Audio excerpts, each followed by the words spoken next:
హైదరాబాద్ చుట్టూ నిర్మాణ రంగంలో ఎలాంటి అనుభవం లేని అనేక సంస్థలు పుట్టుకొస్తున్నాయి.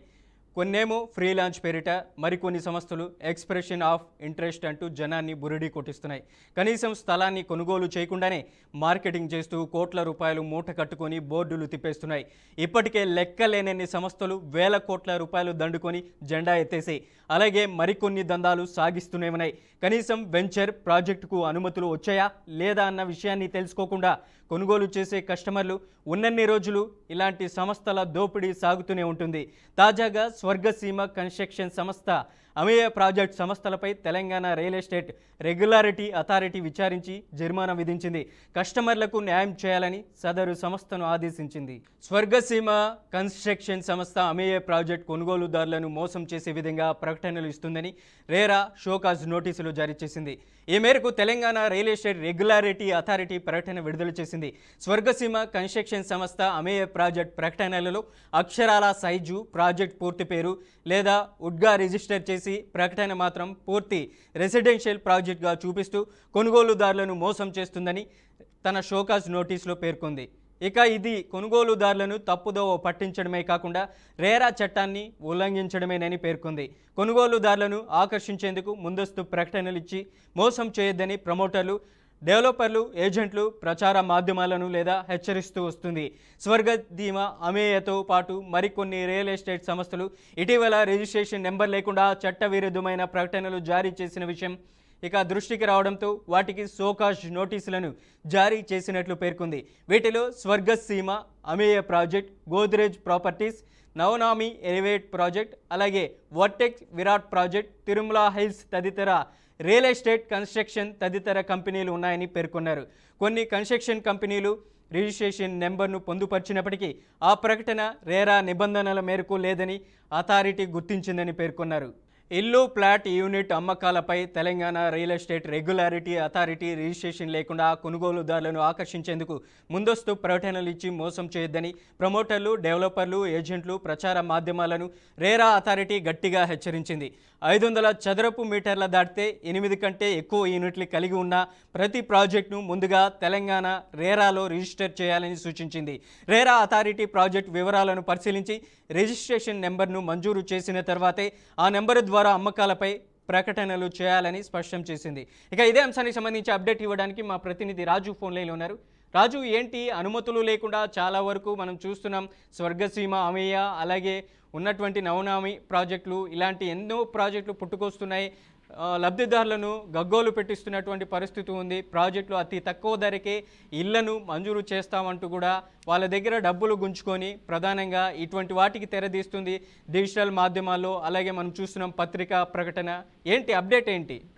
ఎస్ మనోజ్, తెలంగాణలో రియల్ ఎస్టేట్ రంగంలో ఈ మధ్య కాలంలో భారీగా అయితే మోసాలు పెరుగుతున్నాయని చెప్పొచ్చు. సో వాటిని కట్టడి చేయడానికి రేరా అంటే Telangana real estate regulator authority అధికారులు అయితే రంగంలోకి అయితే దిగారు. ముఖ్యంగా హైదరాబాద్ చుట్టుపక్కల ప్రాంతంలో అనుభవం లేని నిర్మాణ సంస్థలు సో ఆకర్షణీయమైన ప్రకటనలు, భారీ హామీలతో ప్రజలను అయితే ఆకట్టుకుంటున్నారు. సో అందులో ముఖ్యంగా ఏదైతే ఇప్పుడు చెప్పినట్టు స్వర్గసీమ అమేయ పేరుతో ప్రచారం చేస్తున్న ప్రాజెక్టులపై ఇటీవల రేరా అయితే దృష్టి సాధించారు. రేరా రిజిస్ట్రేషన్ లేకుండానే ప్రకటనలు ఇస్తుందని, అట్లాగే అనుమతులు లేకుండా అడ్వాన్స్లు బుకింగ్ తీసుకోవడం, హైరేజ్ అపార్ట్మెంట్లు, ప్రీమియం వెంచర్లు అంటూ ప్రజలను అయితే తప్పుదోవ పట్టిస్తుందని చెప్పేసి ఆరోపణలు అయితే బయటికి వచ్చిన పరిస్థితి. సో ఇక దీనికి సంబంధించి రియల్ ఎస్టేట్ ప్రాజెక్టు తప్పనిసరిగా రేరా రిజిస్ట్రేషన్ నెంబర్ అయితే ఉండాలి. సో ఆ నెంబర్ లేకుండా ప్రకటనలు ఇవ్వడం చట్టవిరుద్ధమైనప్పటికీ సో వాళ్ళైతే మరి అనుమతులు అయితే ఇస్తున్నారు. అంటే లిమిటెడ్ ఆఫర్ అని, ఫ్రీలాన్స్ బుకింగ్ అని, అర్లీ బర్డ్ ఆఫర్ అని, సో ఇట్లా డబ్బులు అయితే వసూలు చేస్తున్నారు. సో ఇట్లా చేయడం కూడా నేరం అని చెప్పినప్పటికీ వాళ్ళైతే ఈ రూల్స్ అయితే తుంగలో దొక్కుతున్నారని చెప్పొచ్చు. సో ముఖ్యంగా రిజిస్ట్రేషన్ లేని పలు ప్రాజెక్టులను అయితే గుర్తించారు రేరా సంబంధించిన అధికారులు. అందులో ముఖ్యంగా స్వర్గసీమ అమేయకైతే షోకాజ్ నోటీసులు అయితే జారీ చేశారు. అట్లాగే పలు రియల్ ఎస్టేట్ సంస్థలకు కూడా భారీ జరిమానాలు అయితే విధించారు. అనుమతులు లేకుండా ప్రకటనలు ఇస్తే కనుక ఖచ్చితంగా కఠినమైన చర్యలు ఉంటాయని చెప్పేసి హెచ్చరికలు అయితే జారీ చేశారు. సో అడ్వాన్స్ బుకింగ్ పేరుతో డబ్బులు వసూలు చేయొద్దని కూడా అధికారులు అయితే స్పష్టం చేశారు. సో ఏదైతే మిడిల్ క్లాస్ సంబంధించిన వాళ్ళు కావచ్చు, హై మిడిల్ క్లాస్ సంబంధించిన వాళ్ళు సొంతింటి కళను నిజం చేసుకోవడానికి ఇందులో పెట్టుబడి అయితే పెడతా ఉంటారు. ఒక ఇల్లు కట్టుకోవాలని వాళ్ళకైతే ఒక కోరిక ఉంటది. దాన్నే వీళ్ళు ఈ కంపెనీలు ఎవరైతే ఉంటారో వాటిని ఆసరాగా చేసుకొని సో ఈ విధమైనటువంటి మోసాలకైతే పాల్పడుతున్నారని చెప్పొచ్చు. ముఖ్యంగా అధికారులు ఏం చెప్తున్నారంటే ముందు ప్రకటనలు ఏది ఇచ్చినా దాన్ని నమ్మొద్దు, దాన్ని క్రాస్ చెకింగ్ చేసుకోవాలని చెప్తున్నారు. ముఖ్యంగా రేరా రిజిస్ట్రేషన్ ఏదైతే ఉంటుందో దాన్ని అయితే ఖచ్చితంగా చెక్ చేసుకోవాలని అయితే రేరా అధికారులు చెప్తున్నారు. ముఖ్యంగా హైదరాబాద్ చుట్టుపక్కల ప్రాంతాల్లో ఇప్పుడు నగరం అయితే విస్తరిస్తుంది. దాంతో పాటు అనేక వెంచర్లు అయితే వచ్చినాయి. అంటే ఇప్పుడు హైదరాబాద్ లోపల ఎక్కువ పరిస్థితి ఇక్కడ ఉండలేని పరిస్థితి కాబట్టి ఔటర్ కి అయితే వెళ్ళిపోయి అక్కడికి సెటిల్ కావాలని అయితే చాలా మంది చూస్తున్నారు. సో దాన్ని ఆసరాగా తీసుకొని ఈ విధమైనటువంటి చర్యలకు పాల్పడుతున్నారని చెప్పేసి పెద్ద ఎత్తున ఆరోపణలు అయితే వస్తున్నాయి. సో ఇక ఏవైతే ఇప్పుడు తెలంగాణలో ఇప్పుడు విస్తరిస్తున్న ఈ ప్లాట్ల దందా ఏదైతే ఉందో దానికి రేరా అధికారులు చెక్ పెట్టారని అయితే చెప్పొచ్చు. సో అమ్ము అమ్మయ్య అంటూ ప్రచారం చేస్తున్న ఈ ప్రాజెక్టులపై కూడా రేరా అయితే ప్రత్యేకమైన నిఘా అయితే పెట్టింది. ఇక ఏదైతే ప్రాజెక్ట్ రేరా ఉంటుందో అది ముఖ్యంగా రేరా అధికారులు ఎవరైతే ఉంటారో ప్రజలకైతే కొన్ని కీలక సూచనలు అయితే చేస్తున్నారు.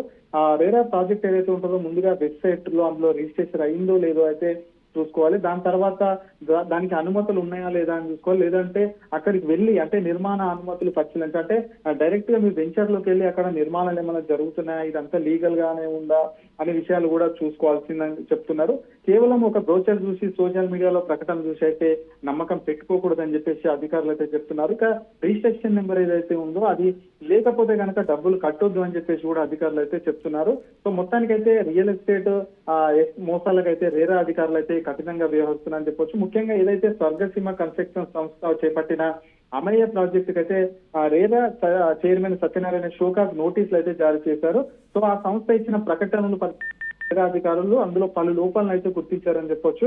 ప్రధానంగా ప్రకటనలో అక్షరాల సైజ్ ఏదైతే ఉందో అది చిన్నగా ఉంది, లేదంటే సరిగా లేకపోవడం, పూర్తి ప్రాజెక్ట్ పేరును అందులో స్పష్టంగా వెల్లడించకపోవడం, అట్లాగే లేఅవుట్ గా రిజిస్టర్ చేసుకున్న ప్రాజెక్టులను పూర్తి స్థాయిలో రెసిడెన్స్ ప్రాజెక్ట్ గా చూపిస్తూ ప్రచారం చేయడం వంటి అంశాలు అయితే అందులో వచ్చినాయి. సో దీంతో ఇంకా కొనుగోలుదారులను తప్పుదో పట్టించే ప్రయత్నం జరిగిందని మొత్తానికి రేరా భావించింది. ఈ నేపథ్యంలో షోకాజ్ నోటీస్ అయితే జారీ చేసి వారి నుంచి వివరణ అయితే కోరింది. సో ఇక ఈ ప్రాజెక్ట్ తో పాటు Godrej properties, Navanami elevate project, vertex వీరస్ ప్రాజెక్టు, తిరుమల హిల్స్, సో వీటన్నిటిపైన కూడా రియల్ ఎస్టేట్ నిర్మాణ సంస్థలకైతే నోటీసులు అయితే జారీ చేసినట్లు అధికారులు అయితే చెప్తున్నారు. ఇక కొన్ని సంస్థలు అయితే తమ ప్రకటనలో రేరా రిజిస్ట్రేషన్ నెంబర్ పేర్కొన్నప్పటికీ కూడా ప్రకటన ఏదైతే నిబంధనలకు విరుద్ధంగా ఉన్నట్లు కూడా గుర్తించారు. మొత్తానికి రేరా నిబంధనల ప్రకారం ప్రతి రియల్ ఎస్టేట్ లో ప్రాజెక్టులో రేరా రిజిస్ట్రేషన్ నెంబరు స్పష్టంగా కనిపించాలని చెప్పేసి కూడా అధికారులు చెప్తున్నారు. అదేవిధంగా ఇంకో అంశం చూసుకుంటే రేరా చట్టం ఏదైతే ఉందో 500 చదరపు మీటర్లకు మించిన భూభాగం లేదా 2 కంటే ఎక్కువ యూనిట్లు కలిగి ఉన్న ప్రతి రియల్ ఎస్టేట్ ప్రాజెక్టుకు ముందు రేరాలో రిజిస్ట్రేషన్ చేయాలి. ఆ తర్వాతనే లేఅవుట్లకు అనుమతులు లేదంటే వివరాలు పరిశీలించిన తర్వాతనే మాత్రమే రిజిస్ట్రేషన్ నెంబర్ మంజూరు చేస్తుంది. సో ఆ నెంబర్ పొందిన తర్వాతనే డెవలపర్లు, ఏజెంట్లు ఎవరైతే ఉంటారో అమ్మకాల ప్రకటనలు అయితే చేయాల్సి ఉంటది. కానీ అట్లా జరగట్లేదు. ప్రస్తుతం రేరా రిజిస్ట్రేషన్ లేకుండానే ముందస్తుగానే ప్రకటనలు చేయడం, ప్రజలను తప్పుదో పట్టించడం, ప్రజలకు తప్పుడు సమాచారం ఇవ్వడం లాంటివి అయితే ఈ ప్రాజెక్టులు అయితే చేస్తున్నారు. సో వాటన్నిటిపైన రేరా అధికారులు దృష్టి పెట్టి పలు సంస్థలకైతే నోటీసులు అయితే షోకాజ్ నోటీసులు అయితే జారీ చేశారు. అందులో ఉన్నటువంటిది ఏదైతే స్వర్గసీమ ఉందో అది ప్రజలను అయితే చాలా వరకు అయితే మోసం చేస్తుందన్నట్టుగా సమాచారం అనుకున్న నేపథ్యంలో రాజు, చాలా వరకు మీరు ఏదైతే చెప్తున్నటువంటి విధంగా స్వర్గసీమకు సంబంధించినటువంటి అమేయ ప్రాజెక్టు ఒక హైదరాబాద్తో పోలిస్తే తెలుగు రాష్ట్రాల్లో కూడా చాలా వరకు డిఫరెంట్ గెటప్స్లో బాహుబలి గెటప్ అంటూ ఒకరోజు, మరొక రోజు ఎన్టీఆర్ గెటప్ అంటూ ఇలా ఉన్నటువంటి కస్టమర్లని మభ్య పెట్టడానికి ఈ స్వర్గసీమ ప్రాజెక్టు ఇలాంటి దారులని ఎంచుకుందా? ఏదైతే సొంతింటి కళని స్వలాభం కోసం ఇటువంటి డిఫరెంట్ మార్గాలను ఎంచుకుందంటే అవుననేనా అనుకోవచ్చా? ఎస్, ఎందుకంటే ఇప్పుడు జనరల్ గా ఈ ఫ్లాట్స్ కొనే వాళ్ళు ఎవరు ఉంటారంటే middle class, above middle class వాళ్ళు అయితే ఉంటారు. సో వాళ్ళు ముఖ్యంగా ఏవైతే ఈ ప్రకటనలు అంటే టీవీలో వచ్చి సోషల్ మీడియా వచ్చే మాధ్యమాలలో చూసి మాత్రమే వాళ్ళు కొనే పరిస్థితి అయితే ఉంటదన్నమాట. ఏదైతే ఈ స్వర్గసీమ సంబంధించి ఉందో అవైతే డిఫరెంట్ అంటే పోలీస్ గెటప్ చేసుకొని మీరు అన్నట్లుగా బాహుబలి గెటప్ చేసుకుంటుంది, ఆకర్షణీయంగా ఉన్నప్పటికీ సో ఇది ఇంత పెద్దగా కనిపిస్తుంది కాబట్టి ఖచ్చితంగా దీనికి ప్రభుత్వ అనుమతి ఉంటది, ఇది చట్టబద్ధమైనది అని చెప్పేసి ఇక్కడ ఉన్నటువంటి ఎవరైతే ప్రజలు ఉంటారో వాళ్ళు గుడ్డిగా నమ్ముతారు అనే ఉద్దేశంతో ఈ విధమైనటువంటి అంటే రేరాకు వ్యతిరేకంగా దీని అయితే ప్రచారం చేసుకొని ప్రజలను మోసం చేస్తున్నారని చెప్పొచ్చు. మొత్తానికైతే వాటన్నిటిని కూడా రేరా అధికారులు గుర్తించారు. ఖచ్చితంగా రేరాకి సంబంధించిన రూల్స్ అండ్ రెగ్యులేషన్స్ ఖచ్చితంగా పాటించాలి. పాటించని ఏడల ఖచ్చితంగా వాళ్ళ పైన కఠిన చర్యలు ఉంటాయని కూడా అంటున్నారు. సో ముఖ్యంగా ఏదైతే స్వర్గసీమ ఉందో ప్రజలను అంటే ఆకర్షణీయంగా ఉండడానికి బ్రోచర్స్ లో ఆకర్షణీయంగా పెద్ద పెద్ద అక్షరాలతో డిఫరెంట్ గెటప్స్ తో ఇవి చేసి మిడిల్ క్లాస్ పీపుల్ ని అబోవ్ మిడిల్ క్లాస్ పీపుల్ ని మోసం చేసుకుంటూ ఈ విధమైన చర్యలు పాల్పడుతున్నారనే ఆరోపణలు అయితే మనకైతే గట్టిగా వినిపిస్తున్న నేపథ్యంలో ఇక వాళ్ళ మీద చర్యలకు కూడా రేరా సిద్ధమైందని చెప్పొచ్చు. మొత్తానికైతే వాళ్ళకైతే షోకాస్ నోటీసులు ఇవ్వడం, వారి నుంచి వివరణ ఇవ్వడం, సో ఈ ప్రక్రియ మొత్తం కూడా జరుగుతుందని చెప్పొచ్చు. ప్రజలకైతే ముఖ్యంగా రేరా అధికారులు ఎవరైతే ఉంటారో ఖచ్చితంగా జాగ్రత్తలు అయితే వహించాలి. ఏదైతే అనుమతులు ఉన్నాయా, లేదంటే రిజిస్ట్రేషన్ నెంబర్లు ఉన్నాయా, సో వీటన్నిటిని ఉంటే కనుక అక్కడికి దగ్గరికి వెళ్ళి చూసుకొని క్రాస్ చెకింగ్ చేసుకొని అయితే కొనుక్కోవాలి. ఇవన్నీ చూసుకోకుండా కొని మోసపోవద్దని కూడా అధికారులు అయితే చెప్తున్న పరిస్థితి కనిపిస్తుంది మనోజ్. అలాగే రాజు, స్వర్గసీమ అమే ప్రాజెక్ట్ సంబంధించినటువంటి గోద్రేజ్, నవనామికి సంబంధించినటువంటి కస్టమర్లు ఎవరైనా అక్కడ అప్రోచ్ అయ్యారా? ప్రధానంగా ఇట్లాంటి మోసాలు జరుగుతున్నాయనేసి కూడా కన్సల్ట్ అయ్యారా? ఏం చెప్తున్నారు వాళ్ళు? ఎక్కడైనా ఫిర్యాదు చేశారా? అధికారుల దృష్టికి అయితే ఖచ్చితంగా వచ్చిందని చెప్పొచ్చు ఇది.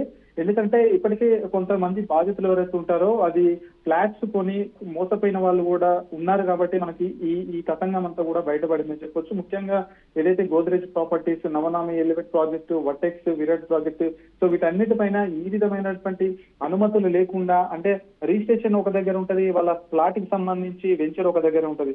అంటే మనకి ఇప్పుడు హైదరాబాద్ చుట్టుపక్కల ప్రాంతాల్లో ఉండేసరికి ఆ చుట్టుపక్కల జిల్లాలు ఏవైతే ఉంటాయో ఆ జిల్లాలో వెంచర్ ఉంటది, మనకు అనుమతి మాత్రం హైదరాబాద్ జిల్లాలో సంబంధించిన రిజిస్ట్రేషన్ అయితే ఉంటది. అంటే ఆ బ్రోచర్స్ ఎవరైతే ఉంటారో, అది విన్న ప్రజలు ఎవరైతే ఉంటారో మనకు హైదరాబాద్ పరిధిలోనే ఫ్లాట్ వస్తుందని నమ్మేసి అక్కడ పెట్టుబడి పెట్టడం, తర్వాత తీరా ఆ జరిగిందంతా తెలుసుకొని మోసపోయినట్లు గ్రహించి ఆ రేరా అధికారులకైతే వాళ్ళు ఫిర్యాదు చేశారు.